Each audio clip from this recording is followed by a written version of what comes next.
Hello friends, daily current affair program में आप सभी का स्वागत है। आज के कुछ महत्वपूर्ण प्रश्नों के साथ शुरू करते हैं हम आज की क्लास को। देखिएगा आपके सामने पहला क्वेश्चन है। फर्स्ट क्वेश्चन आपके सामने कि भारत और किस देश के तटरक्षक बलों के बीच में, जो कोस्टल सिक्योरिटी गार्ड्स है, उनके बीच में 18वां सहयोग काइजन, कौन सा 18वां सहयोग काइजन अभ्यास का आयोजन चेन्नई बंदरगाह पर शुरू हुआ है। देखिएगा दो तीन चीजें तो क्वेश्चन से ही समझ में आ रही है। एक तो 18वां, दूसरा सहयोग काइजन। सहयोग काइजन जो है ये सैन्य अभ्यास किसके साथ है, भारत का, और दूसरा चेन्नई बंदरगाह पर हुआ है, यानी चेन्नई जो कोस्ट है वहां पर हुआ है, तमिलनाडु के तट पर हुआ है ये। ठीक है, तो ये कुछ एक चीजें तो क्वेश्चन से ही पता लग रही है हम लोगों को। आप पूछ रहे हैं कि ये किस देश के बीच हुई है, तो देखिएगा जो सैन्य युद्ध अभ्यास है उसमें सहयोग काइजन, जो सहयोग काइजन है ये 2006 में शुरू हुआ था भारत और जापान के बीच में। 2006 में शुरू हो गया था भारत और जापान के बीच में, और तब से हो रहा है ये सहयोग काइजन। और इस बार जो 18वां हुआ है इसका, वो कहां पर हुआ है, वो चेन्नई बंदरगाह पर हुआ है। तो ये ध्यान रखना है, कहां पर था ये, चेन्नई बंदरगाह पर था। ठीक है, तमिलनाडु पर चेन्नई बंदरगाह पर। ठीक है, किसके साथ है, तो जापान के साथ है। ये आइडिया आप लोगों को रखना है। सहयोग काइजन नाम जो है अपने आप में इंपॉर्टेंट है, पूछा जा सकता है ये किसी भी तरह से, तो ध्यान रखना है ये किसके साथ है, जापान के साथ है। इसके अलावा मैं बार बार बोलता हूँ कि कुछ एक युद्ध अभ्यास जो आपको नाम याद होने चाहिए, और धीरे धीरे करते करते जो है उन लोगों को हम लोग स्पेशल क्लास भी करेंगे उस पर कि कौन कौन से युद्ध अभ्यास जो है वो किस किस के साथ हुए हैं, ताकि आप लोगों को अच्छे से याद रहे। उन पर क्वेश्चन पूछ लिया जाता है कई बार, लेकिन फिर भी कुछ एक इन जनरल जो आपको याद रखने होते हैं। इन जनरल अगर मैं बात करूं तो जैसे कि हो गया आपका अजय वेरियर, एक हो गया जैसे अजय वेरियर, ये किसके बीच है, ये भारत और यूके के बीच में है। ठीक है, इंडिया और यूके के बीच में। ठीक है ना, ये भारत और यूनाइटेड किंगडम यानी भारत और ब्रिटेन के बीच में है अजय वेरियर करके, तो ध्यान रखना इस चीज को। इसके अलावा अगर बात करें मिलन, मिलन कहाँ हुआ था, और मिलन के अंदर कितने लोग शामिल थे, मिलन के अंदर 41 देश शामिल थे, और ये कहाँ हुआ था, विशाखापत्तनम पर हुआ था, विशाखापत्तनम में। तो ध्यान रखना है मिलन कहाँ हुआ है, तो मिलन विशाखापत्तनम में हुआ है। विशाखापत्तनम कहाँ पर है, आंध्र प्रदेश में या तमिलनाडु में, तो आंध्र प्रदेश के तट पर विशाखापत्तनम जो है वहां पर हुआ है आपका मिलन। ठीक है, इसके अलावा और अगर याद रखना हो तो संप्रीति, संप्रीति 9 जो है, संप्रीति, संप्रीति 9, ये भारत और किसके बीच में, ये भारत और बांग्लादेश के बीच में। ठीक है ना, भारत और बांग्लादेश के बीच में है ये संप्रीति 9। ठीक है, तो ध्यान रखना है भारत और बांग्लादेश के बीच में संप्रीति 9 है। इसके अलावा हैंड इन हैंड हो गया, hand in hand, hand in hand किसके साथ है, हैंड इन हैंड है इंडिया और चाइना के बीच में। ठीक है, हैंड इन हैंड जो है इंडिया और चाइना के बीच में। इसके अलावा और ध्यान रखोगे तो आपका ये मालाबार अभ्यास, मालाबार अभ्यास में कौन है, मालाबार अभ्यास भारत का, जापान का और अमेरिका का संयुक्त अभ्यास, संयुक्त सैन्य अभ्यास जो है, नेवल जो है अभ्यास है, ये एक तरह से नेवल जो एक्टिविटी है इसके अंदर। तो ये भारत, जापान और इंडिया के, आपके ऑस्ट्रेलिया के बीच, सॉरी अमेरिका के बीच में जो है, ये तीनों के बीच में है, लेकिन ऑस्ट्रेलिया को भी इस बार शामिल किया गया। तो ये एक अलग बात थी, अपने आप में नई बात थी इसके अंदर कि ऑस्ट्रेलिया भी शामिल हो गया। ठीक है, तो ये ध्यान रखना है, ये भारत, जापान और अमेरिका के बीच होता है। ठीक है, इसके अलावा अगर और बात करें तो एक नोमैडिक एलिफेंट करके है। एक क्या है, नोमैडिक एलिफेंट। नोमैडिक एलिफेंट किसके बीच में है, नोमैडिक एलिफेंट जो है, नोमैडिक एलिफेंट ये आपका भारत और मंगोलिया के साथ, भारत और मंगोलिया के बीच में जो है, भारत का मंगोलिया के साथ जो है, ये आपका मंगोलिया और भारत के बीच में कौन सा आपका नोमैडिक एलिफेंट है। तो ये आपको पता होना चाहिए। ठीक है ना, इसके अलावा अगर और भी बात करें तो देखिएगा शक्ति है, एक शक्ति नाम से है, शक्ति हो गया, एक मित्र शक्ति भी है और एक शक्ति है सीधा। तो अगर शक्ति सीधा बात करें तो फ्रांस के साथ है, और मित्र शक्ति की अगर बात करें, देखो शक्ति अगर सीधा बात करें तो किसके साथ है, फ्रांस और भारत के बीच में है। और अगर पूछे मित्र शक्ति, तो मित्र शक्ति जो है वो किसके है, भारत और श्रीलंका का, भारत और श्रीलंका के बीच में जो है वो मित्र शक्ति है, और शक्ति जो सिर्फ है वो फ्रांस और भारत के बीच में। ठीक है, तो ये ध्यान रखना है। इसके अलावा सूर्य किरण हो गया, नेपाल के साथ है। ठीक है, सूर्य किरण किसके साथ है, नेपाल के साथ हो गया। ठीक है, तो इस प्रकार से कुछ एक इंपॉर्टेंट है ही, इनके बारे में तो आपको एटलीस्ट हर पल ध्यान होना ही चाहिए। ठीक है ना, टाइगर ट्रिम्प हो गया। ठीक है, टाइगर ट्रिम्प इंडिया यूएसए का हो गया। ठीक है, मालाबार हो गया, हैंड इन हैंड हो गया, संप्रीति हो गया, मिलन हो गया, अजय अवेरियर हो गया। ये कुछ एक इस साल की इंपॉर्टेंट है जो आपको याद रखने ही रखने हैं। क्लियर है ना। और सहयोग का आयोजन मेरे ख्याल से ज़्यादा इंपॉर्टेंट है इन सब में, तो सहयोग का आयोजन आप याद रखेंगे। जो कोस्टल गार्ड्स है, तटरक्षक बल जो है उनके बीच में हुआ है, तटरक्षक बलों के बीच में भारत और जापान। तो ए इसका करेक्ट आंसर हो जाएगा। इसका करेक्ट आंसर क्या हो जाएगा? ए फॉर इलाहाबाद। क्लियर है। चले नेक्स्ट क्वेश्चन में। अगला क्वेश्चन आपके सामने है कि 29वें सरस्वती सम्मान से किसे सम्मानित किया गया। देखिएगा 29 सरस्वती सम्मान जो है उससे किसे सम्मानित किया गया, ये बात पूछ रहा है। पहली बात तो सरस्वती सम्मान जो है वो गॉडेस सरस्वती के नाम से दिया जा रहा है, और ये आपका कब शुरू हुआ था इसका इतिहास पता होना चाहिए थोड़ा सा, और किसके द्वारा दिया जाता है ये आइडिया होना चाहिए। तो देखिएगा सरस्वती सम्मान जो है ये 1991 से दिया जा रहा है, 1991 से के बिरला फाउंडेशन के द्वारा दिया जाता है। ये किसके द्वारा दिया जाता है? के बिरला फाउंडेशन,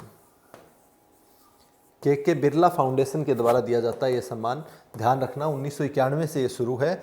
और इसके अलावा अगर बात करें तो पहला किसको दिया गया था, और इसके अंदर जो है 15 लाख रुपए का कैश प्राइज मिलता है। ठीक है ना, 15 लाख रुपए कैश मिलता है इसके अंदर इस सम्मान के साथ। अगर पहले की बात करें तो पहला जो ये अवार्ड था, पहला किसको मिला था? तो हरिवंश राय बच्चन को मिला था ये पहली बार। हरिवंश राय बच्चन पहली बार किसको मिला? हरिवंश राय बच्चन। ठीक है ना, इनको मिला था 1991 में पहली बार। इसके अलावा अगर बात करें तो हमसे कौन सा पूछेगा? 2019 का जो मिला है और 2018 का। 2019 में मिला है वो 29वां है, और 2018 में मिला है वो मैक्सिमम पूछ सकता है 28वां है। तो ये हम लोगों को मैक्सिमम पता होना चाहिए। तो 2029 में किसको मिला है तो ये पूछ रहा है। 2029 में मिला है वासुदेव माही या वासुदेव मोही को मिला है 29वां 2019 के अंदर। ठीक है, इनको मिला है सिंधी भाषा के अंदर। ठीक है ना, सिंधी भाषा में इनका एक संग्रह था चेकबुक करके। सिंधी भाषा में इनका एक संग्रह था जिसका क्या नाम था? चेकबुक। इसके लिए मिला है इनको सिंधी भाषा। ठीक है, ये बात ध्यान रखना है, सिंधी भाषा। और 28वां जो था वो मिला था के शिवा रेड्डी को।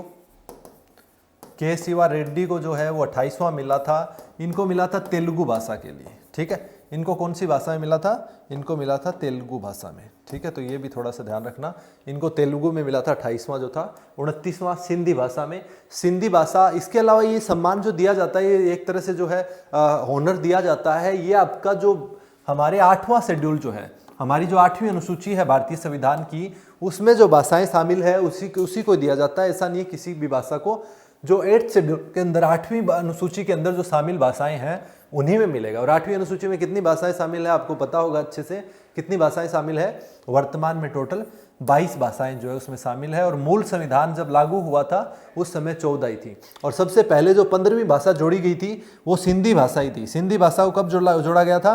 21वें संविधान संशोधन के तहत 1967 में सिंधी भाषा को जोड़ा गया था सबसे पहले। ठीक है ना, उसके बाद फिर आपकी नेपाली, मणिपुरी और कोंकणी को जोड़ा गया था। उसके बाद 71वें संविधान संशोधन 1992 के तहत वो 3 जोड़ी गई थी, नेपाली, मणिपुरी और कोंकणी। उसके बाद फिर आपका 92वां संविधान संशोधन जब हुआ था 2003 के अंदर, तो उसके बाद उसमें जोड़ी गई आपकी ये हो गई मैथिली हो गई, संताली हो गई, बोडो हो गई, डोगरी हो गई। ये 4 भाषाएं बाद में जोड़ी गई और वर्तमान में टोटल 22 भाषाएं हैं। तो सिंधी भाषा में मिला, इनको ध्यान रखना है। सिंधी भाषा में वासुदेव माही, और 29वां सम्मान है 2019 का, और चेकबुक करके इनका संग्रह इसके लिए दिया गया है। तो भाषा भी पूछ सकता है आपको, और ये इस तरह से पूछ सकता है। ठीक है, तो इसके अंदर जो है ऑप्शन कौन सा करेक्ट हो जाएगा आप बताइएगा। 29वां पूछा है तो वासुदेव या वासुदेव माही। ठीक है, वासुदेव माही जो है इनको मिला है, वासुदेव माही को। इसके अलावा ये हरिवंश राय बच्चन जो है इनको पहला मिला था 1991 का, के बिरला फाउंडेशन के द्वारा दिया जाता है। और वाई रेड्डी जो है, वाई रेड्डी तो नहीं, के शिवा रेड्डी को जो है वो 28वां मिला था, ये मैंने बता दिया आपको। के शिवा रेड्डी जो है उनको 28वां मिला है। तो इसका करेक्ट आंसर क्या हो जाएगा? B for Bombay. ठीक है, तो वासुदेव माही। राइट, चलते हैं नेक्स्ट क्वेश्चन में। अगला क्वेश्चन आपका कि भारत सरकार ने ब्रू रियांग समुदाय के शरणार्थियों को किस राज्य में बसाने के लिए समझौता किया है। देखिएगा ब्रू रियांग जो है ये थोड़ा सा इंपॉर्टेंट नाम हो जाता है आपके लिए कि कौन से राज्य से है ये। तो देखिएगा इसके लिए थोड़ा सा बैकग्राउंड समझिएगा। बैकग्राउंड क्या है, जो आपके उत्तर पूर्वी राज्य है, जो नॉर्थ ईस्टर्न स्टेट है आपके, यानी ये जो आपके उत्तर पूर्वी राज्य है, इसके अंदर यहाँ पर आपका है असम, यहाँ पर आपका असम है, ठीक है, ये आपका असम है पूरा का पूरा। इसके अलावा अगर मैं बात करूँ तो बाकी के स्टेट्स जो है, जैसे कि यहाँ पर आपका उसके ऊपर असम के ऊपर कौन सा, अरुणाचल प्रदेश हो गया। उसके बाद जो अरुणाचल प्रदेश के नीचे अगर बात करूँ तो मैं नागालैंड हो गया। नागालैंड के नीचे अगर बात करें तो फिर मणिपुर हो गया। मणिपुर के नीचे बात करें तो फिर आपका मिजोरम हो गया। उसके बाद अगर बात करें तो यहाँ पर आपका त्रिपुरा हो गया, ठीक है, त्रिपुरा हो गया। इधर जो आपका ये आपका इधर मेघालय हो गया। तो इस प्रकार से जो ये स्टेट्स है, ठीक है ना, तो ये जो 7 सिस्टर 7 हो गए ना पूरे। अब जो मिजोरम है ये आपका क्या हो गया, नागालैंड हो गया, नागालैंड। ये आपका मणिपुर है, सॉरी ये पेन दिख नहीं रहा होगा आपको,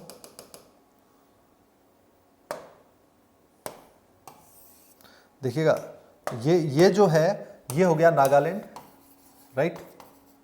ये हो गया आपका मणिपुर, ये हो गया मिजोरम। ये कौन है, मिजोरम है इधर। इसके अलावा ये त्रिपुरा है जो 3 तरफ से घिरा हुआ है बांग्लादेश से। ये इधर मेघालय है, ठीक है, इधर कौन है, मेघालय है। इसके अलावा इधर असम है, बीच के अंदर असम है इधर, और ये आपका अरुणाचल प्रदेश है, ठीक है ना। तो इस प्रकार से 7 सिस्टर जो है, 7 सिस्टर कहा जाता है इनको, जो उत्तर पूर्वी राज्य है हमारे। तो ये ध्यान रखना है थोड़ा सा। अब त्रिपुरा जो है इसको मिजोरम लग रहा है, और मिजोरम के अंदर मिजो कम्युनिटी है, और वहां पर जो एक कम्युनिटी है वो ब्रू रियांग करके, ब्रू रियांग जो है वो वहाँ की कम्युनिटी है, ब्रू रियांग करके, जो ये नाम यहाँ पर लिखा हुआ है ब्रू रियांग। ये ब्रू रियांग जो है वहाँ के रहने वाले हैं। लेकिन क्या हुआ कि ब्रू रियांग जो है 1997 में, 1997 के अंदर, 1997 के अंदर जो है ब्रू रियांग की 30,000 के आसपास लोग जो है वहाँ से वायलेंस के कारण, उनके साथ जो एक तरह से दुर्व्यवहार किया गया मिजोरम के अंदर, तो उसके कारण वो वहाँ से छोड़कर जो है वो आदिवासी, वहाँ के जो जनजातीय लोग थे, ब्रू रियांग लोग, जो जनजातीय लोग हैं वहाँ के, ट्राइब पीपल है, तो वो लोग वहाँ से त्रिपुरा में आ गए और यहाँ पर आगे बस गए। अब यहाँ पर आके बस गए तो इनको बार बार बोला गया कि तुम लोग वापस जाओ, इनको वापस मिजोरम भेजा जाएगा। और इस बात पर उन्होंने बहुत ज़्यादा एतराज़ जताया कि हम लोग वापस नहीं जाना चाहते, हम लोग यहीं पर त्रिपुरा के अंदर जो बेस कैंप थे इनके अंदर ही रहना शुरू हो गए। कुछ एक लोगों को भेजा गया वापस, खैर फिर भी, बट स्टिल यहीं पर ये ज़्यादातर ये लोग रह रहे हैं, ब्रू रियांग। तो इनको फिर गवर्नमेंट ने अभी डिसीजन लिया, सेंट्रल गवर्नमेंट ने, कि इन लोगों को यहीं पर ही बसा देते हैं, यानी त्रिपुरा के अंदर ही इनका पूरा का पूरा रहने का प्रबंध कर देते हैं। तो इसके लिए 600 करोड़ रुपए का एक पैकेज सैंक्शन किया गवर्नमेंट ने।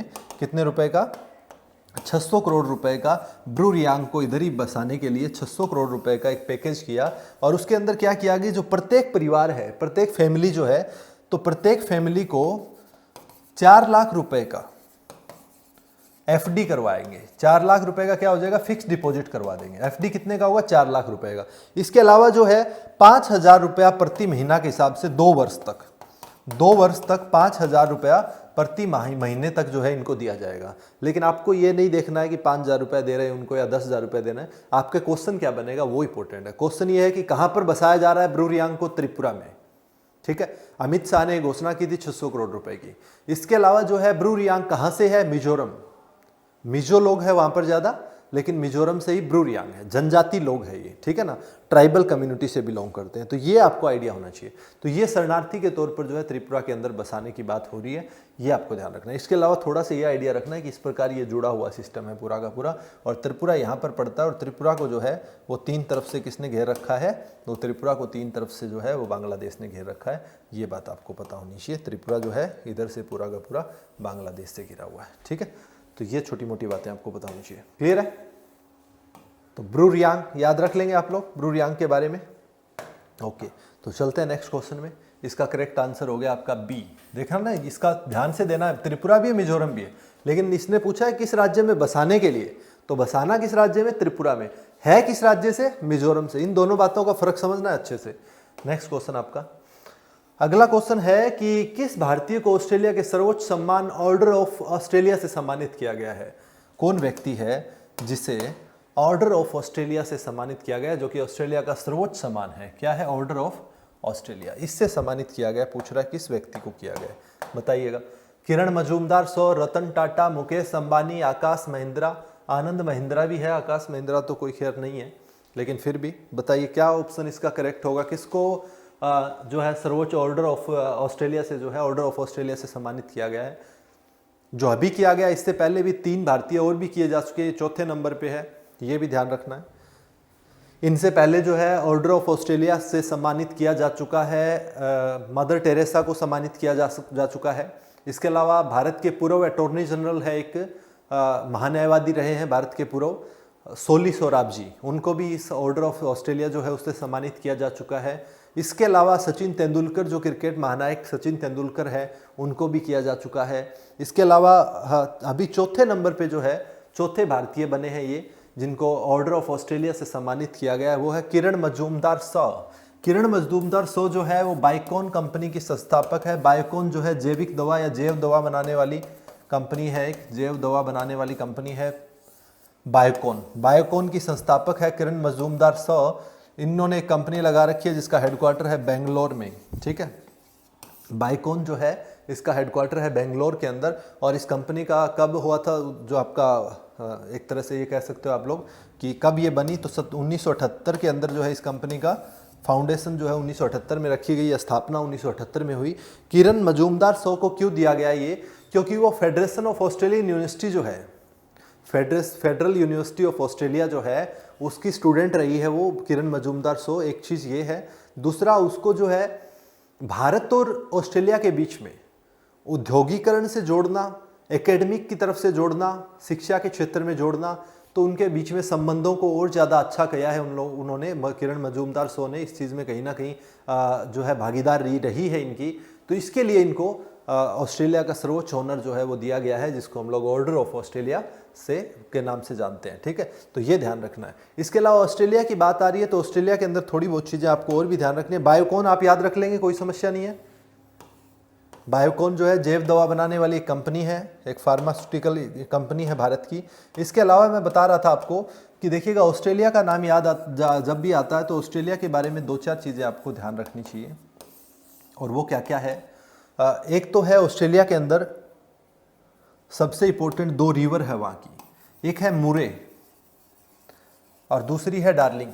तो मुरे और डार्लिंग जो है वो 2 नदियाँ हैं ऑस्ट्रेलिया की, जो कि आपको अच्छे से पता होनी चाहिए, मुरे और डार्लिंग, ठीक है। इसके अलावा ऑस्ट्रेलिया के अंदर बात करें तो ऑस्ट्रेलिया जो है उसके बीच से जाती है मकर रेखा। जैसे कर्क रेखा जो है वो भारत को 2 पार्ट्स में डिवाइड करती है, उसी प्रकार से ऑस्ट्रेलिया को जो है मकर रेखा 2 पार्ट्स में डिवाइड करती है, ठीक है ना। ऑस्ट्रेलिया को जो है मकर रेखा 2 पार्ट्स में डिवाइड करती है, जैसे भारत को कर्क रेखा करती है, ठीक है। मकर रेखा 23.5 डिग्री साउथ वाली, दक्षिण वाली जो मकर रेखा है वो ऑस्ट्रेलिया के अंदर से गुजरती है, ठीक है। इसके अलावा ऑस्ट्रेलिया के अंदर जो है आपका ग्रेट सैंडी डेजर्ट और ग्रेट विक्टोरिया डेजर्ट, 2 मरुस्थल है, ग्रेट सैंडी मरुस्थल और ग्रेट विक्टोरिया मरुस्थल जो है, दोनों के दोनों इंपॉर्टेंट मरुस्थल है वहाँ पर। ये बात आपको ध्यान, ज़्यादातर पार्ट जो है ऑस्ट्रेलिया का वो मरुस्थली भाग है, ठीक है। तो ये आपको आइडिया होना चाहिए। इसके अलावा अगर और बात करें ऑस्ट्रेलिया के अंदर तो ऑस्ट्रेलिया के अंदर जो है एक वेपा माइन है, यहाँ पर वेपा माइन है ऑस्ट्रेलिया के अंदर, जो कि विश्व की सबसे बड़ी एल्यूमिनियम की माइन है। वेपा माइन जो है विश्व की सबसे बड़ी एल्यूमिनियम की माइन है, खान है, जो कि यहाँ पर है ऑस्ट्रेलिया के अंदर। इसके अलावा विश्व की सबसे बड़ी ग्रेट रीफ, यानी जो कोरल रीफ है जिनको हम लोग परवाल भित्ति कहते हैं, विश्व की सबसे बड़ी परवाल भित्ति की जो लाइन है वो ऑस्ट्रेलिया के अंदर यहाँ पर है। विश्व की सबसे बड़ी परवाल भित्ति यहाँ पर, ये जो है विश्व की सबसे बड़ी परवाल भित्ति ऑस्ट्रेलिया के उत्तर पूर्व में यहाँ पर बनी हुई है। इसके अलावा ऑस्ट्रेलिया की जो पर्वतमाला है, ये जो पर्वतमाला ऑस्ट्रेलिया की यहाँ पर है, इसको बोलते हैं ग्रेट डिवाइडिंग रेंज। इसका क्या नाम है, ग्रेट डिवाइडिंग रेंज, ठीक है। ग्रेट डिवाइडिंग रेंज जो है ये ऑस्ट्रेलिया का सबसे बड़ी पर्वतमाला, और इसी के अंदर ऑस्ट्रेलिया की सबसे ऊंची चोटी है 2229 मीटर ऊंची माउंट कोशियुस्क। माउंट कोशियुस्क जो है वो ऑस्ट्रेलिया की सबसे बड़ी ऊंची चोटी भी यहीं पर है, ठीक है। तो ये थोड़ा सा ऑस्ट्रेलिया के बारे में ध्यान रखना। इसके अलावा कालगुरली हो गया और बोल्डर हो गया, ये सोने की 2-3 खाने भी है वहाँ पर, गोल्ड माइंस है कालगुरली और बोल्डर करके यहाँ पर, ये आपको थोड़ा सा पता रखना है, ठीक है। तो मुरे हो गया, डार्लिंग हो गया, ये जो है वहाँ पर 2 इंपॉर्टेंट जो है नदियां हैं वहाँ की। इसके अलावा आपको ये बताना है कि जिस प्रकार से उत्तरी अमेरिका के अंदर एक शीतोष्ण कटिबंधीय घास का मैदान है जिसका नाम है प्रेरी, दक्षिण अमेरिका के अंदर उसी प्रकार का घास का मैदान है जिसका नाम है पंपास, उसी प्रकार ऑस्ट्रेलिया में घास का मैदान है जिसका नाम है अफ्रीका के अंदर जो घास का मैदान है उसका नाम है वेल्ड, उसी प्रकार से जो ऑस्ट्रेलिया के अंदर जो शीतोष्ण कटिबंधीय घास का मैदान है उसका क्या नाम है, ये आपके लिए क्वेश्चन है, ये कमेंट सेक्शन में क्वेश्चन आपका आंसर देना है। ठीक है, तो ये कुछ एक चीजें ऑस्ट्रेलिया के बारे में आप लोग और ध्यान रख लेंगे। ठीक है, और इसका करेक्ट आंसर क्या हो गया है, ऑर्डर ऑफ ऑस्ट्रेलिया से सम्मानित किसको किया गया है, तो ये किया गया आपका Kiran Majumdar so, right, A for Allahabad correct answer हो गया। चलते हैं नेक्स्ट क्वेश्चन में। अगला क्वेश्चन है आपका कि किस देश ने परमाणु बैलिस्टिक मिसाइल गजनवी का सफल परीक्षण किया है। देखिएगा, दो प्रकार की मिसाइल होती है, एक है क्रूज मिसाइल और एक होती है बैलिस्टिक मिसाइल। एक होती है क्रूज मिसाइल और एक होती है बैलिस्टिक मिसाइल। तो गजनवी नाम से आप लोगों को क्या लगता है कहां की होगी ये मिसाइल? गजनवी अफगानिस्तान की होगी या भारत की है या मॉरिशस की है या पाकिस्तान की है? क्या है इसका आंसर? गजनवी मिसाइल कहां की है? तो क्रूज मिसाइल और बैलिस्टिक मिसाइल की बात कर रहा था मैं। क्रूज मिसाइल जो होती है वो इस प्रकार से स्ट्रेट चलती है, ऐसे चलती है जो क्रूज मिसाइल होती है, समझ रहे हो, इससे ऐसे स्ट्रेट चलती है। लेकिन जो बैलिस्टिक मिसाइल होती है वो पहले ऊपर की तरफ ऐसे जाती है और फिर जो है अपने टारगेट पर नीचे की तरफ ऐसे आती है, ये बैलिस्टिक मिसाइल होती है। अलग अलग यूज दोनों का अकॉर्डिंग टू सिचुएशन यूज होता है। बैलिस्टिक का अपना रोल है, क्रूज का अपना रोल है। तो ये जो बैलिस्टिक मिसाइल है इसका मतलब तो आप समझ गए क्या होता है। अब इस मिसाइल के आगे जो है पेलोड लगाया जाता है, यानी जो आपका न्यूक्लियर या एक्सप्लोजिव मटेरियल कुछ भी जिस जो है कि गोला बारूद इसके आगे बांध दिया जाता है वो लगाया जाता है और फिर उसको छोड़ दिया जाता है, वो वहाँ जाके टकराएगी और वहाँ पे जाते ही एक्सप्लोड हो जाएगी और सब कुछ खत्म। तो ये मिसाइल है। अब ये जो बैलिस्टिक मिसाइल गजनवी है ये किसके द्वारा डेवलप की गई है, ये पूछ रहा है ये। तो बताइएगा किसके द्वारा डेवलप की गई है? तो ये पाकिस्तान के द्वारा जो है डेवलप की गई है। 700 किलोग्राम इसमें पेलोड लगा सकते हैं हम लोग आगे। इसमें जो है 700 किलोग्राम जो है वो पेलोड हम लोग लगा सकते हैं और 290 किलोमीटर दूरी तक ये जा सकती है। कितना दूरी तक जा सकती है? 290 किलोमीटर दूरी तक ये जा सकती है। इसी प्रकार से भारत ने अभी पीछे जो है K4 नाम से भारत ने भी एक बैलिस्टिक मिसाइल जो है K4 जो है ये भारत की है। भारत ने K4 जो है एक बैलिस्टिक मिसाइल अभी हाल ही में लॉन्च की थी, एक मतलब परीक्षण किया है एक तरह से उसका, जो कि हमारी पनडुब्बी जो है उसके अंदर की है हम लोगों ने। INS जो अरिहंत पनडुब्बी है हमारी, INS अरिहंत जो पनडुब्बी है हमारी, उसके अंदर समुद्र के अंदर जो पनडुब्बियाँ होती है समुद्र के अंदर, INS अरिहंत जो भारत की इस क्लास की है, तो उसके अंदर हम लोगों ने K4 जो है उसको लगाया है। तो ये भारत की है K4, ये आपको थोड़ा सा ध्यान रखना है, ये इंडिया की है। लेकिन अगर बात करें हम लोग बात करें कि 700 किलोग्राम और 290 किलोमीटर, तो 290 किलोमीटर कुछ भी नहीं है। भारत के पास अग्नि 5 जैसी मिसाइल्स है। अग्नि 3 जो है हमारी उसका 3000 किलोमीटर तक ज़्यादा मार है, उसकी क्षमता जो है 3000 किलोमीटर से ज़्यादा है। अग्नि 5 5000 किलोमीटर तक मार करती है हमारी, समझ रहे हो। तो ये हमारे सामने जो है क्षमता तो इसकी कुछ भी नहीं है, बट स्टिल इन लोगों ने बनाया है, खुश होना भी चाहिए इनको और होने दो, बड़ी अच्छी बात है। तो ये जो गजनवी है इसका सफल परीक्षण किया है किसने? क्या ऑप्शन सही लगा दूं इसका? पाकिस्तान में हुआ है। क्लियर है? तो इसका करेक्ट आंसर हो गया पाकिस्तान। तो ध्यान रखना K4 जो है भारत की है, ये आइडिया होना चाहिए। क्रूज और बैलिस्टिक के बीच का फर्क आपको पता है। इसके अलावा इंडिया का जो इंटीग्रेटेड मिसाइल डेवलपमेंट प्रोग्राम था 1970 में शुरू हुआ था, जिसके मेन हीरो कौन थे? APJ अब्दुल कलाम, जिसको 2008 में जो है हो गया कंप्लीट घोषित कर दिया गया था, जिसके अंदर जो आपकी पृथ्वी हो गई, अग्नि हो गई, आकाश हो गई, त्रिशूल हो गई, नाग हो गई, ये सारी की सारी जो है मिसाइल हम लोगों को डेवलप करनी थी, जो कि हम लोगों ने कर ली थी। ठीक है ना? तो ये थोड़ा सा आइडिया और रखना है, राइट। इसके अलावा नेक्स्ट क्वेश्चन आपका चापचार कुट उत्सव किस राज्य में मनाया जाता है? चापचार कुट उत्सव जो है वो किस राज्य में मनाया जाता है, ये पूछ रहा है। तो ऑप्शन आपके सामने है, कितने ऑप्शन है देख लो अभी। असम है, मिजोरम है, मणिपुर है, त्रिपुरा है। तो चापचार कुट जो है क्यों इंपॉर्टेंट है? ये मनाया जाता है झूम खेती जो है उसके कंप्लीट हो जाने के बाद, झूम खेती की जो लोग करते हैं तो उनकी फसल कटने के बाद जो है ये चापचार कुट महोत्सव मनाया जाता है। किस राज्य में मनाया जाता है ये पूछा है। तो देखिएगा, चापचार कुट महोत्सव जो है झूम खेती के समाप्त होने के बाद मनाया जाता है। और झूम खेती क्या होती है? इसको बोलते हैं स्लैश एंड बर्न जो है एग्रीकल्चर। इसको और क्या बोलते हैं? Slash and burn agriculture. झूम खेती का मतलब क्या होता है ये बात आप जानते होंगे। देखिएगा, ये कोई एरिया है, ये यहाँ पर जंगल है, ये जंगल है। तो यहाँ पर जो जंगल है अब झूम खेती करनी है तो कोई व्यक्ति आएगा और इस एरिया के अंदर आके इस जंगल को काटेगा, इस जंगल को साफ करेगा और इसको जो है फिर आग लगा देगा, काट के इसको आग लगा देगा और यहाँ पर फिर खेती करनी शुरू कर देगा। लेकिन सबसे अच्छी बात क्या है, वो आदमी यहाँ पर बिना किसी उर्वरक के, बिना किसी फर्टिलाइजर के, बिना किसी पेस्टिसाइड्स के, यानी किसी भी प्रकार की जो दवाइयों का यूज नहीं करता है और फिर ये खेती करता है। तो ये पूरी तरह से एक ऑर्गेनिक खेती है, समझ रहे हो ना, बिना किसी बाहरी इनपुट दिए हुए खेती करता है।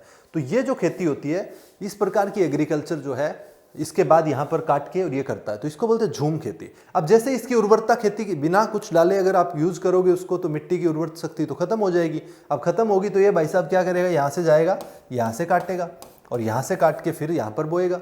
जब तक यहाँ काम चलता है 2 साल 10 साल तब तक ठीक है, उसके बाद फिर यहाँ जाएगा। इस प्रकार से जंगल साफ करते रहो और आगे बढ़ते रहो। तो झूम खेती भी कहते हैं इसको, झूम एग्रीकल्चर या फिर स्लेश एंड बर्न एग्रीकल्चर भी कहते हैं इस चीज को, ठीक है ना। तो ये कई नाम है इसके। और इसके अलावा हिंदी में बोलते हैं स्थानांतरण खेती, ठीक है ना। स्थानांतरण खेती क्यों बोलते हैं, एक स्थान से दूसरे स्थान पे जा रहा है। लेकिन इसके कई जगह पे अलग अलग नाम भी है, उनको भी ध्यान रखना है। जैसे कि अगर बात करूं मैं, तो इसी खेती को झूम खेती कहते हैं हमारे उत्तर पूर्वी राज्यों में। लेकिन इसी को बोलते हैं ब्राजील के अंदर रोका। ये क्वेश्चन कई बार पूछा जाता है कि ब्राजील में झूम खेती को क्या कहा जाता है, तो रोका कहा जाता है, ठीक है। इसी प्रकार से आपका मैक्सिको के अंदर बोलते हैं मिल्पा। मिल्पा कहां पर नाम है इसका, मैक्सिको में है इसका नाम मिल्पा। ये मैक्सिको के अंदर बोलते हैं, ठीक है ना। तो मैक्सिको के अंदर इसी का नाम है मिल्पा। इसके बाद अगर बात करें तो इसी को बोलते हैं लद्दांग। लद्दांग जो है इसको कहां पर बोलते हैं, तो लद्दांग इसको बोलते हैं इंडोनेशिया के अंदर, ठीक है ना। तो इस प्रकार से इसके नाम है, अलग अलग जगह पर अलग अलग नाम है। चेना, चेना के नाम से जो है श्रीलंका के अंदर जानते हैं इसको, ठीक है। तो इस प्रकार से नाम जो है अलग अलग से है। तो कई बार पूछ लेता है, भारत में इसको झूम के नाम से, उत्तर पूर्वी राज्यों में स्पेशली, ठीक है ना।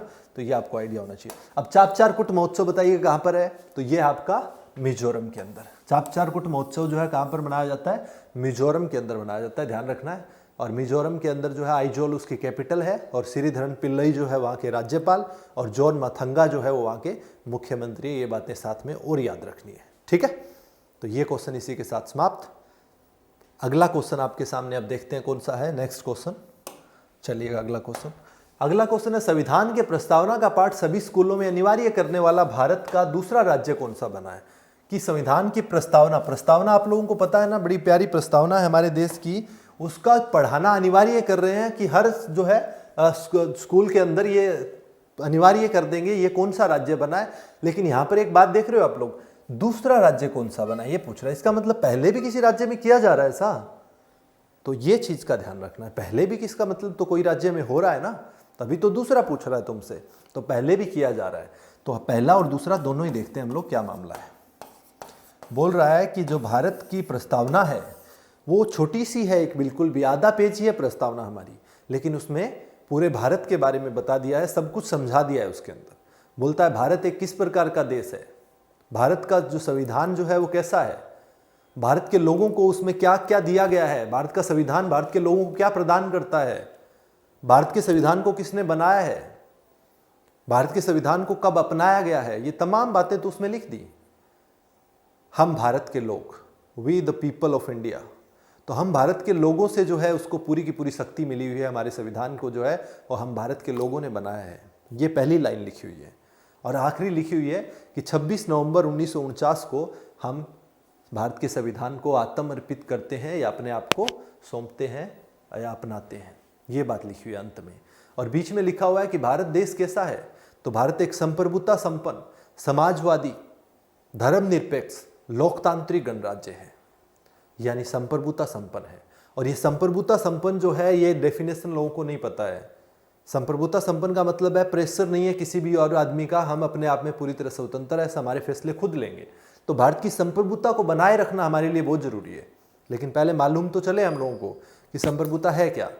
इसलिए सेक्युलरिज्म जो हमारी धर्मनिरपेक्षता है कि राज्य का खुद का कोई धर्म नहीं है, राज्य सभी धर्मों को बराबर नजर से देखेगा, कोई भी व्यक्ति राज्य के साथ जो है धर्म के मामले में इंटरफेयर नहीं करेगा, राज्य किसी भी व्यक्ति के धर्म के मामले में इंटरफेयर नहीं करेगा।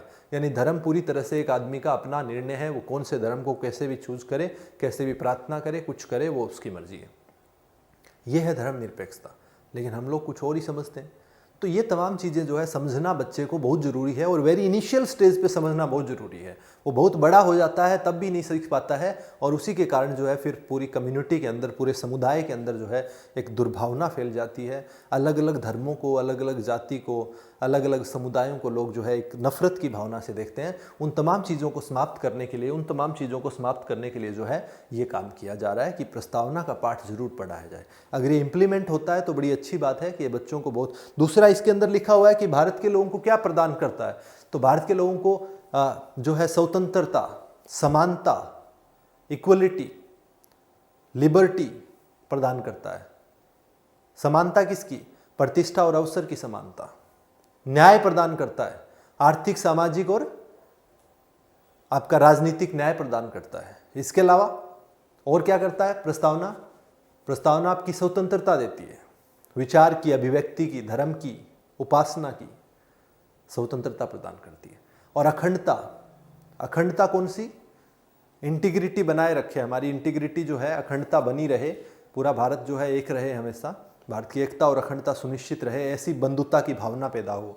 तो ये तमाम चीज़ें जो है प्रस्तावना के अंदर लिखी हुई है। तो ये पाठ जो है अनिवार्य करने की बात चल रही है। तो महाराष्ट्र पहला राज्य है, फर्स्ट स्टेट महाराष्ट्र है जिसने ये चीज़ की है। पहला राज्य कौन सा है? महाराष्ट्र है। और दूसरा राज्य कौन बना है? वो मध्य प्रदेश बना है। तो ये आपको ध्यान रखना है, दूसरा स्टेट मध्य प्रदेश, पहला कौन है? महाराष्ट्र है। तो महाराष्ट्र ने बोला कि प्रार्थना के बाद जो है, जैसे ही प्रेयर खत्म होता है तो उसके बाद जो है ये प्रस्तावना के बारे में पढ़ो आप लोग, क्या दिक्कत है?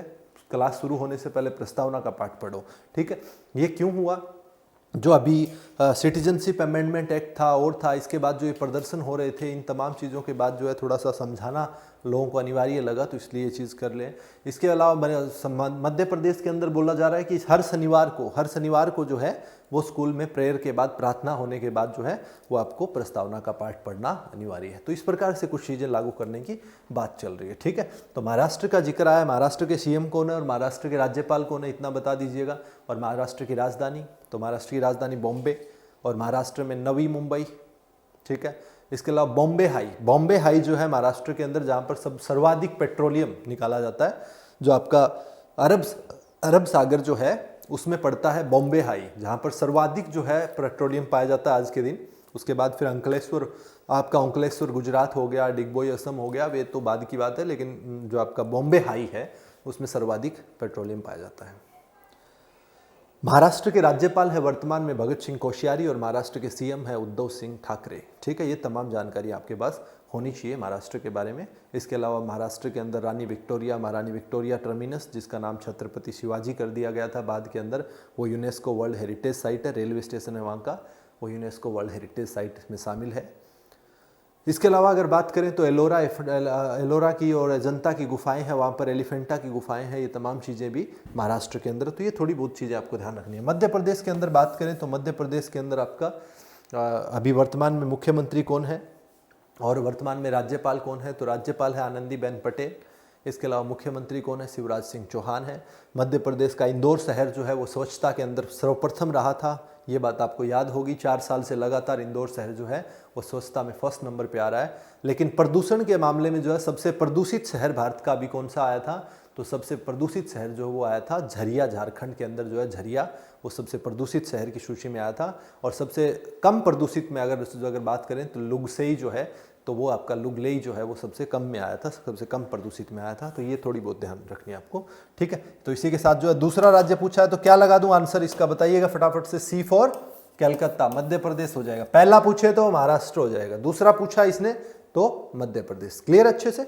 नेक्स्ट क्वेश्चन, अगला क्वेश्चन बोल रहा है कि global talent competitive index Bharat किस स्थान पर रहा? ग्लोबल टैलेंट कॉम्पिटिटिव इंडेक्स जो है उसमें भारत का क्या रैंक रहा, ये पूछ रहा है।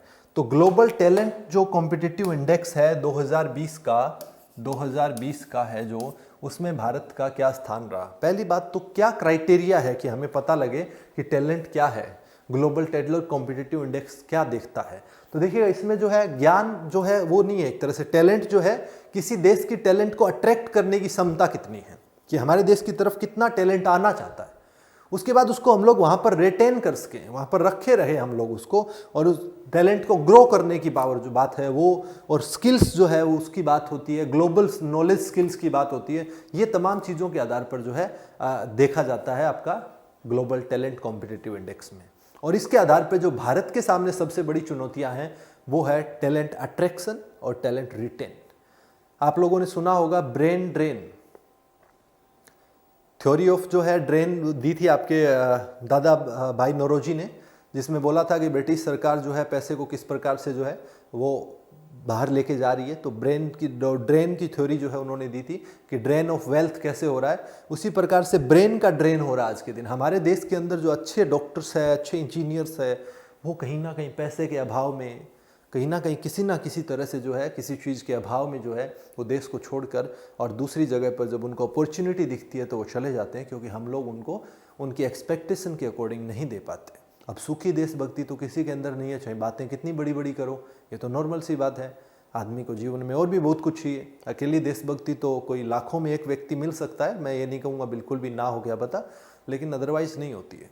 पहले आदमी अपनी ज़रूरत देखता है, फिर देशभक्ति है, ठीक है। तो ये इसलिए जो है हमारे देश के इंजीनियर्स, डॉक्टर्स जो है बहुत दूसरे देशों में जा रहे हैं और अपनी सेवाएं दे रहे हैं, वहाँ पर उनको अच्छा पैसा मिल रहा है। इंडिया नहीं दे रहा है तो हम लोग वो लोग नहीं रुक पा रहे हैं इधर, तो ये दिक्कतें हैं। इसलिए ग्लोबल जो आपका टैलेंट इंडेक्स जो है उसमें टॉप मोस्ट कंट्री रहा है स्विट्जरलैंड, उसके बाद यूएसए।